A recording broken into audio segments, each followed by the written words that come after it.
எப்படிலாம் ஜெபிக்கணும்?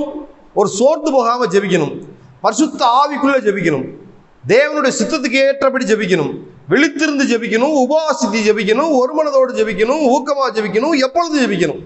முக்கியமா கர்த்தராகிய இயேசுவின் நாமத்தினாலே ஜெபிக்கணும். இப்ப கர்த்தராகிய இயேசு கிறிஸ்து நாமத்தினாலே எல்லா ஜெபத்தையும் முடிக்கணும். இயேசுவின் நாமத்தினாலே உங்க சமூகத்தில் வருகிறேன் ஆண்டவரே, நானே வழியும் சத்தியமும் ஜீவனுமா இருக்கிறேன், என்ன எல்லாமல் ஒருவனும் பிதாவினிடத்திலே வாரான் அப்படின்னு போட்டிருக்கு இல்லையா? அப்ப எல்லா ஜெபமும் கர்த்தருடைய நாமத்திலே, கர்த்தரின் பேரிலே ஜெபத்தை ஏறெடுக்கணும். அமைதல் உள்ளே, சமாதானம் உள்ளே ஜீவனம் பண்ணும்படியாக, சோதனைக்குட்படாது இருக்கும்படியாக, கர்த்தருடைய ரகசியவர்கள் எடுத்துக்கொள்ளும்படியாக ஜெபிக்கணும். ஜெபம் என்பது தேவனோடு உரையாடுவதும் உறவாடுவதும், தேவனிடம் உதவி கேட்பதும், நம்முடைய உள்ளத்தை ஊற்றுவதும் ஜெபம்.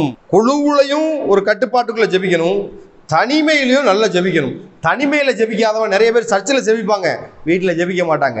தனிமையில ஜெபிக்காதவன் கனியே தரமாட்டான். அப்ப குழு ஜெபத்துக்கு எவ்வளவு வல்லமை இருக்குதோ அதே போல தனி ஜெபத்துக்கும் வல்லமை இருக்கு.